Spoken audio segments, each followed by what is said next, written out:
My friends and students, आप सभी को नवरात्रि की हार्दिक शुभकामनाएं।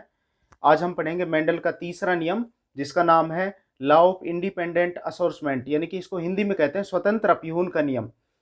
इससे पहले आप दो नियम पढ़ चुके हैं, लॉ ऑफ डोमिनेंस जो पहला था और दूसरा था लॉ ऑफ सेग्रीगेशन। और आपने कमेंट करके मुझे बताया कि बहुत ही ज़बरदस्त तरीके से आप यानी कि समझ पा रहे हैं उन नियमों को। तो आज हम तीसरा नियम देखते हैं, ये क्या कहना चाहता है। तो देखिए, सबसे पहली बात तो ये जो नियम है वो डाईहाइब्रिड क्रॉस पर बेस है। डाईहाइब्रिड क्रॉस आपको पता ही लग गया।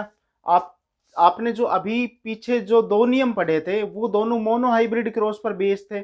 इसका मतलब ये है कि हम उनमें सिंगल कैरेक्टर्स को पढ़ते थे एक साथ, लेकिन इसमें हम दो कैरेक्टर्स को एक साथ पढ़ेंगे, इसलिए इसको डाईहाइब्रिड क्रॉस कहते हैं। ये कहना क्या चाहता है नियम, according to this law when two pairs of trades, यानी कि इस नियम के अनुसार जब दो लक्षणों को आपस में कंबाइन किया जाता है या उनमें संकरण कराया जाता है तो वो एक दूसरे में स्वतंत्र रूप से गैमीट बनाते हैं, यानी कि एक दूसरे के साथ इंडिपेंडेंटली सेग्रीगेट करते हैं। हिंदी में भी सेम यही बातें हैं। जब दो लक्षणों को एक साथ लेकर संकरण कराया जाता है तो दोनों लक्षणों के जीन स्वतंत्र रूप से युग्मकों में अलग अलग हो जाते हैं और स्वतंत्र रूप से अपना लक्षण प्रदर्शित करते हैं। एक लक्षण का जीन दूसरे लक्षण के जीन को प्रभावित नहीं करता है। ये तो इसकी थ्योरी थी, यानी कि ये कहना क्या चाहता है वो नियम है। अब मैं इसको प्रैक्टिकली बताता हूं कि इस नियम को वैलिड भी तो करना है ना अपन को। तो देखिए, बहुत ही सिंपल तरीके से अपने इसको वैलिड करते हैं कि ये नियम, इस जो आपने ये जो दो लाइन पढ़ी, इनको फॉलो भी करता है या नहीं है। तो देखिए, चूंकि ये नियम डाईहाइब्रिड क्रॉस पर बेस है, इससे पहले जो दो नियम आपने पढ़े थे वो मोनोहाइब्रिड क्रॉस पर थे। मोनोहाइब्रिड क्रॉस का मतलब क्या हुआ कि हम उसमें सिर्फ सिंगल कैरेक्टर को लेकर पढ़ रहे थे, लेकिन इसमें हम दो कैरेक्टर को एक साथ पढ़ेंगे। तो देखते हैं, आपने 7 कॉन्ट्रास्टिंग जो कैरेक्टर मेंडल ने जो मटर के पौधे में ढूंढे थे उनमें से कोई भी दो उठा लेंगे हम यहाँ पर। तो देखते हैं, जो मेंडल ने उठाए थे वही ले लेते हैं अपन। तो सबसे पहले हम इधर में बना लेता हूँ क्योंकि थोड़ा लंबा जाएगा इसकी टेबल। तो सबसे पहले अपन ले लेते हैं यहाँ पर राउंड और येलो। आपको पता है राउंड है वो बीज का आकार है और येलो है जो वो बीज का कलर है। इसी का सिमिलर ले लेते हैं तो आ जाएगा व्रिंकल्ड और ग्रीन, ये रिसेसिव है। ठीक है, इसको रिप्रेजेंट किससे करेंगे अपन, राउंड को तो आर, कैपिटल आर आर से, क्योंकि जोड़े में होते हैं जीन हमेशा। और येलो को किससे करेंगे, कैपिटल वाई, और इस मतलब दूसरा कैपिटल वाई से। इसको करेंगे सेम, तो इसको इसी का रिसेसिव बना देंगे, यानी कि शॉर्ट फॉर्म में लिख देंगे। तो आर आर वाई और वाई, ये आ गए आपके, ये पेरेंट्स है, पेरेंट्स है ये। ठीक है, अब इसके बाद में अपन इनके गैमीट बनाएंगे, तो मैं गैमीट बना देता हूं।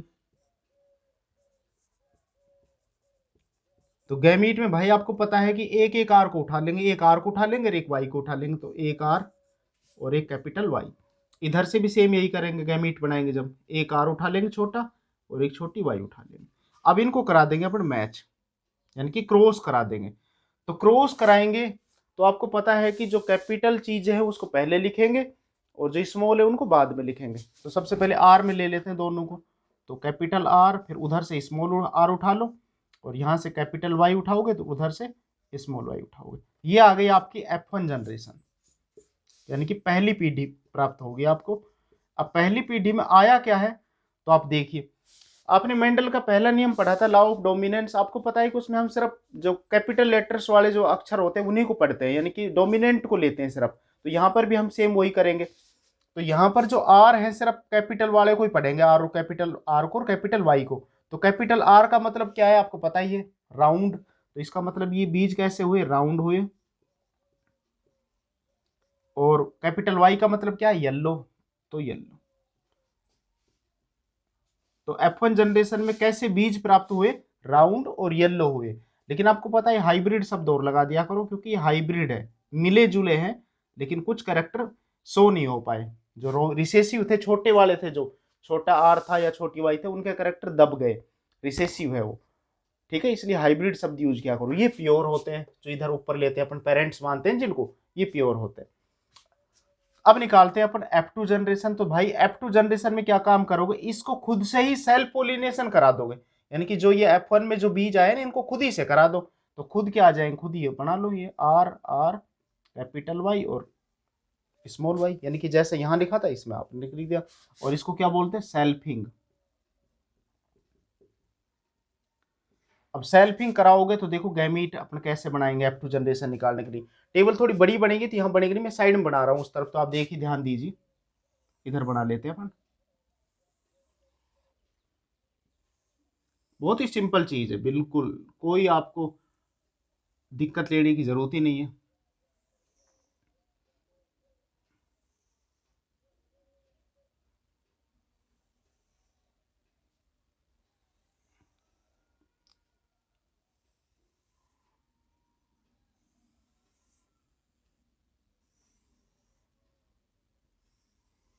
इस तरीके से इधर लेंगे अपन मेल कैरेक्टर को, आपको पता है इधर मेल लेते, और इधर लेंगे फीमेल को, ये फीमेल का साइन है। तो देखो कैसे बनाएंगे, सबसे पहले जो ये आर है कैपिटल वाला आपका, इस कैपिटल आर को और दोनों वायु के साथ मिलाकर लिख दो। यानी कि सबसे पहले तो इसको इस वाई के साथ लिखो, कैपिटल वाई के साथ, तो क्या आ जाएगा कैपिटल आर और कैपिटल वाई, तो यहां पर लिखो कैपिटल आर और कैपिटल वाई। फिर ये कैपिटल आर जो बच गया ना इसको इस वाली वाई के साथ लिखो, यानी कि छोटी वाई के साथ मैच करके लिखो, तो कैपिटल आर और स्मॉल वाई, तो कैपिटल आर और स्मॉल वाई। फिर ये स्मॉल आर बच गया, इसको भी सेम इसी तरीके से दोनों वाई के साथ लिखेंगे। सबसे पहले कैपिटल वाई के साथ लिखो, तो स्मॉल आर और कैपिटल वाई, और अब स्मॉल आर को इसके साथ लिखोगे स्मॉल वाई के साथ में, तो क्या आ जाएगा स्मॉल आर और स्मॉल ही वाई आ जाएगी। ये आ गए आपके गैमीट, मतलब मेल वाले। फीमेल भी क्योंकि आपके पास सेम है, सेल्फिंग ही तो करा रहे हैं, मतलब वो सेम एक जैसा है, तो इसको भी सेम ऐसे ही करोगे, इसको इसके साथ लिखोगे, इसी को इसके साथ, जैसा आपने इसमें किया तो सेम ही आ जाएंगे ये किए, तो इन्हीं को इधर लिख देते नीचे, इसको यहां पर लिख दो आर कैपिटल वाई, इसको इधर लिख दो नीचे आर स्मॉल वाई, फिर पहले वाले को नीचे लिख दो आर कैपिटल वाई और स्मॉल आर और स्मॉल वाई। अब क्या काम करेंगे हम इनको इनके साथ में मतलब मैच करके लिख देते, तो इसको इसके साथ लो, ये ध्यान रखोगे आप, कैपिटल जो आर है उसको हमेशा आगे लिखोगे और कैपिटल वाई को भी आगे लिखोगे, छोटे को हमेशा उनके बाद में लेते हैं। तो देखो कैपिटल आर आर को एक साथ ले लेंगे, तो कैपिटल आर और कैपिटल आर, इन दोनों वायु को एक साथ लिख दो कैपिटल वाई और कैपिटल वाई। सेम इसको इसके साथ ले लो, तो कैपिटल आर, फिर दोबारा कैपिटल आर, फिर ये वाला जो वाई है कैपिटल वाई और इधर इसके साथ स्मॉल वाई है, फिर इसको इसके साथ लो, तो capital R small r capital Y और कैपिटल वाई, फिर इन दोनों को इसके साथ में लिखो, तो क्या आ जाएगा आर आर कैपिटल वाई और स्मॉल वाई। ठीक है, सेम इसी तरीके से इसको इसके साथ ले लो, तो देखो अपन बना लेंगे जैसे इसमें बनाया आपने, तो क्या आ जाएगा R R capital Y small y, इसको इसके साथ लो, क्या आ जाएगा आर आर स्मॉल वाई, इसको इसके साथ लोगे तो क्या आ जाएगा आर आर कैपिटल वाई और स्मॉल वाई, फिर इसको और लास्ट वाले के साथ में, तो क्या आ जाएगा R small r small y small y, फिर इनको इसके साथ लो आर आर कैपिटल वाई, इसको इसके साथ में, तो आर फिर स्मॉल आर फिर कैपिटल वाई और स्मॉल वाई, फिर इसको और इसके साथ लेंगे, तो आर आर कैपिटल वाई और कैपिटल वाई, और इसको फिर लास्ट वाले के साथ में, तो क्या आ जाएगा भाई आर आर कैपिटल वाई और स्मॉल वाई। सेम इसी तरीके से लास्ट वालों को लिख दो इनके साथ, तो क्या आ जाएगा R R capital Y small y R R small y, इसको इसके साथ लिखो, तो small r capital Y small y, और लास्ट में ये बच गए तो दोनों को लिख दो, सारे छोटे हैं ये आर आर वाई और वाई। तो ये आ गई आपकी F2 जनरेशन, इधर लिख देते हैं अपना F2 जनरेशन, समझ रहे हो। अब देखो अपने इसका मतलब देखते हैं क्या है, ये कितने पौधे प्राप्त हुए टोटल, तो चार, चार ऊपर वाले में, चार दूनी 8, 3 12 और 4 16, तो यानी कि 16 पौधे आए, 16 पौधे प्राप्त हुए, तो 16 में से 16 करेक्टर आए, कहने का मतलब ये हुआ।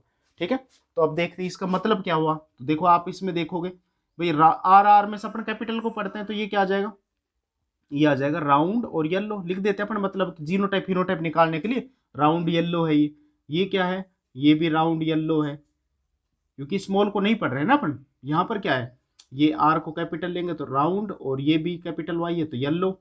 इसको पढ़ेंगे आप सिंपली में तो राउंड, और इस कैपिटल वाई को येलो। सेम इसी तरीके से आप इसमें लोगे तो ये भी राउंड येलो, इसको क्या लेंगे राउंड। लेकिन आप देखो यहाँ पर दोनों वाई स्मॉल है, और स्मॉल वाई का मतलब क्या है ऊपर ग्रीन, तो ये आ जाएगा राउंड ग्रीन। इसी तरीके से आप यहाँ पर लोगे राउंड और येलो, सेम इसको लोगे राउंड और ग्रीन। आप इसको लो इधर राउंड येलो, इधर लोगे राउंड येलो, इधर लोगे तो ये देखो दोनों आर स्मॉल है, तो इस स्मॉल आर का मतलब क्या है व्रिंकल्ड, यानी कि डब्ल्यू लिख देता हूँ व्रिंकल्ड को मैं, और येलो। और इसको लोगे तो ये क्या आ जाएगा व्रिंकल्ड और येलो। ये भी सेम नीचे बना लो ऐसे ही राउंड येलो, और ये क्या आ जाएगा भाई राउंड और ग्रीन, क्योंकि दोनों वाई स्मॉल है पीछे। और ये भी क्या आ जाएगा व्रिंकल्ड येलो, और ये आ जाएंगे व्रिंकल्ड ग्रीन। तो ये आ गए आपके पास, इनके नाम हो गए ये। अब निकालते हैं अपन जीनोटाइप और फिनोटाइप। तो मैं इधर लिख लेता हूँ फिनोटाइप, फिनोटाइप रेशो। तो देखो आपको पता है कि फिनोटाइप का मतलब क्या है, जिस चीज को हम देखकर बता दें कि लंबा है, चौड़ा है, पतला है, मोटा है, तो उसको तो क्या बोलते हैं अपन, उसको बोलते हैं अपन फिनोटाइप। और जिसमें जीन क्या क्या है आप देख के ना बता पाओ, वो क्या होते हैं, वो उसके जीनोटाइप होते हैं। तो आप इसमें देख कर देखो। सबसे पहले अपन ने राउंड येलो छांटने, तो राउंड येलो गिनो कितने, तो मैं लिख देता हूं इधर राउंड येलो, राउंड येलो। तो राउंड येलो गिनो देखो 1 2 3 4 5 6 7 8 और 1 9, तो 9 आ गए आपके पास में राउंड येलो। फिर क्या ढूंढोगे दूसरे वाला यानी कि राउंड ग्रीन ढूंढो फिर, तो इधर लिख देते राउंड ग्रीन। तो राउंड ग्रीन देखो भाई, राउंड ग्रीन कहाँ का है, राउंड ग्रीन 1 2 और 1 3, तो 3 है आपके राउंड ग्रीन, इधर लिख देते हैं। इसके बाद में क्या लोगे आप व्रिंकल्ड येलो, व्रिंकल्ड और येलो मैं लिख देता हूँ शॉर्ट में, आप समझ लेना। व्रिंकल्ड येलो ढूंढो, देखो कितना है व्रिंकल्ड येलो। व्रिंकल्ड येलो यहाँ पर 1 2 और एक ये रहा 3, तो 3 है व्रिंकल्ड येलो। और लास्ट क्या आएगा व्रिंकल्ड ग्रीन, तो व्रिंकल्ड ग्रीन का देखो व्रिंकल्ड ग्रीन यहाँ पर 1 है सिर्फ लास्ट में, तो ये आ गया 1। तो फिनोटाइप रेशो क्या आता है 9:3, रेशो 3 और रेशो 1, ये आया 9। इसका मतलब क्या है कि 9, क्योंकि आपको अभी पता लगा था कि 16 थे, तो देखो 16 ये 9 और 3 12 और 3 15 और 1 16, 16 बीज है ना। तो 16 में से आपको क्या है राउंड येलो तो कितने थे, उसमें से 9 थे। राउंड ग्रीन कितने थे 3, व्रिंकल्ड येलो 3 है, और व्रिंकल्ड ग्रीन है वो 1 है। तो ये आपका क्या कहलाएगा फिनोटाइप रेशो। अब जीनोटाइप निकालते हैं देखो, तो मैं इधर लिख देता हूं जीनोटाइप, जीनोटाइप रेशो। अब भाई जीनोटाइप रेशो देखो क्या मतलब है, जितने भी टीचर्स होते हैं वो सब ऐसे ही कराते हैं। इसका मतलब ये नहीं होता कि आपको ये सीखना नहीं है, सीखने का मतलब ये होता है अब इसमें आप ये छांटो कि कैपिटल आर और कैपिटल वाई यानी कि दो ये कितनी बार रिपीट हुआ है इसमें ये। अब इसमें काफी टाइम लग जाता है इसमें, तो हम क्या काम करते हैं सिंपल सा एक वर्ड से उसको याद कर लो और वो इसका जीनोटाइप रेशो हो जाएगा। तो वो क्या है, तो वो है भाई आपका 12 24 12 12 और 1, और इनके बीच में रेशो का निशान लगा दो। ध्यान रखना 12 24 12 12 1, ये इसका जीनोटाइप रेशो हो जाएगा। समझ पा रहे हो। तो ये था मेंडल का तीसरा नियम, जिसको कहते हैं हम लॉ ऑफ इंडिपेंडेंट असोर्समेंट। इसे इंडिपेंडेंट असोर्समेंट का नियम क्यों कहते हैं, तो देखो हमारे पास जो पेरेंट्स हैं आपको पता है उसमें राउंड येलो है और व्रिंकल्ड ग्रीन है। राउंड येलो को कैपिटल आर और कैपिटल वाई से रिप्रेजेंट किया है, जबकि व्रिंकल्ड ग्रीन को स्मॉल आर और स्मॉल वाई से रिप्रेजेंट किया है। इसका मतलब ये हुआ कि हमारे पास जो प्योर पेरेंट है उनमें कैपिटल आर और कैपिटल वाई एक साथ है, और स्मॉल आर और स्मॉल वाई दोनों एक साथ है। लेकिन आप F2 जनरेशन में देखोगे कि कैपिटल आर के साथ स्मॉल वाई भी आया है और स्मॉल आर के साथ कैपिटल वाई भी कंबाइन हुआ है कहीं कहीं। तो इससे ये सिद्ध होता है कि जो गैमीट होते हैं वो हमेशा इंडिपेंडेंट होते हैं। कहने का मतलब वो किसी के साथ भी जुड़ सकते हैं। तो ये इसी बात को ये नियम बताता है। आई होप आपको पसंद आया होगा, तो मुझे कमेंट करके ज़रूर बताइए। वीडियो थोड़ा सा ज़्यादा लंबा हो गया, इसलिए अपन इसमें मस्ती के मूड में थोड़ा ना होकर पढ़ने के मूड में हुए, वरना बीच बीच में काफ़ी हंसी मजाक की वो आता है, वीडियो लंबा हो जाता है इसलिए। तो बताइए ज़रूर कमेंट करके। बहुत बहुत शुक्रिया आपका। फिर मुलाकात होगी। स्क्रीनशॉट ले सकते हैं आप इसका।